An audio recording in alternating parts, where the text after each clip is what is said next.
Hello everyone, कैसे हैं आप लोग। आई होप आप लोग बहुत अच्छे होंगे और अपनी पढ़ाई बहुत अच्छे तरीके से कर रहे होंगे। तो जस्ट अभी अभी सीबीएसई ने क्लास 10th और 12th के सेशन 21 एंड 22 के लिए एक नोटिस जारी की है, जिसमें उन्होंने पूरा रिड्यूस सिलेबस, उनके किस टाइप से इस ईयर एग्जाम्स होंगे, उन सब के बारे में। तो सबसे पहले देख लेते हैं कि ये जो सेशन होगा उसका जो रिड्यूस सिलेबस है वो आपको अभी जुलाई के मंथ में देखने को मिलेगा। और जो भी आपका जो रिड्यूस सिलेबस आएगा तो उसको इस सेशन के लिए इसको टर्म फर्स्ट और टर्म सेकेंड में डिवाइड कर दिया गया है। अब क्या है ये term first and term second? तो जो टर्म फर्स्ट है वो आपका नवंबर और दिसंबर में होगा, जिसका जो सिलेबस है वो आपका रिड्यूस सिलेबस का 50% होगा।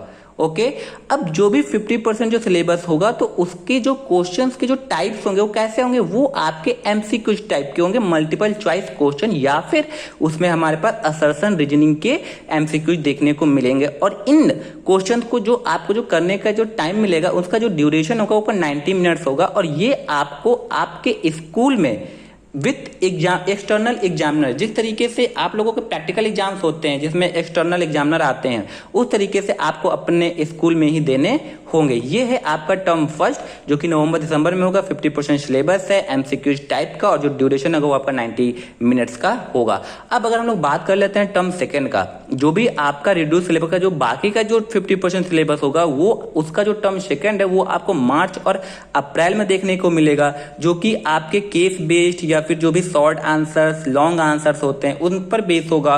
और उसका जो ड्यूरेशन होगा, जो टाइम आपको दिया जाएगा वो आपको 2 आवर्स दिए जाएंगे। लेकिन अगर कुछ ऐसी सिचुएशन बढ़ती हैं जैसा कि लास्ट 1.5 ईयर से देखा जा रहा है कोरोना सिचुएशन को, तो अगर उस सिचुएशन में क्या होगा कि जो भी आपका ये 2 आवर्स का एग्जाम है वो आपका 90 मिनट्स का हो जाएगा। और टर्म फर्स्ट की तरह ही इसमें भी MCQs question, multiple choice question पूछे जाएंगे।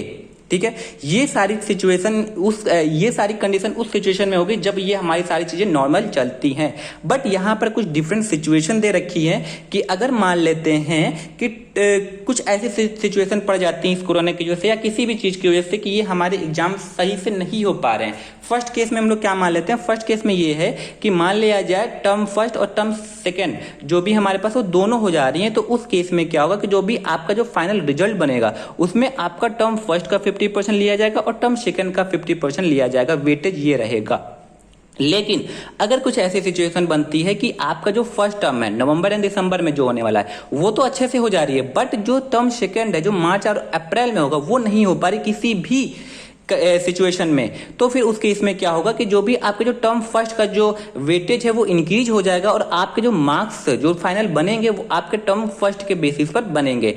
और थर्ड केस क्या है, थर्ड केस ये है कि अगर मान लेते हैं कि आपका जो टर्म फर्स्ट है वो नहीं हो पाती किसी भी सिचुएशन में, तो और अगर हमारे पास टर्म सेकंड होती है तो उस केस में क्या होगा कि जो भी आपका जो फाइनल रिजल्ट बनेगा वो हमारे सेकंड जो टर्म सेकंड है उसके बेसिस पर बनेगा। बट जो फोर्थ केस है जो कि नहीं होना चाहिए, कि अगर हमारा मान लेते हैं कि टर्म फर्स्ट और टर्म सेकेंड दोनों ही नहीं होते हैं, अगर कुछ ऐसे सिचुएशन बन जाती है कोरोना की वजह से या किसी भी सिचुएशन में कि हमारे जो टर्म फर्स्ट और टर्म सेकेंड दोनों नहीं हो पाती, तो उस केस में क्या होगा कि जो भी आपके जो थ्योरी के जो मार्क्स हैं, जो आपके जो असेसमेंट हैं, जो आपके प्रैक्टिकल्स हैं, जो आपके जो प्रोजेक्ट्स हैं, उनके बेसिस पर आपके जो फाइनल जो रिजल्ट है उसको बनाए जाएंगे। तो ये है जो कि अभी अभी जस्ट सीबीएसई ने क्लास 10th और 12th के लिए एक नोटिस जारी की है आपके इस एकेडमिक 21 एंड 22 के लिए। Thank you so much.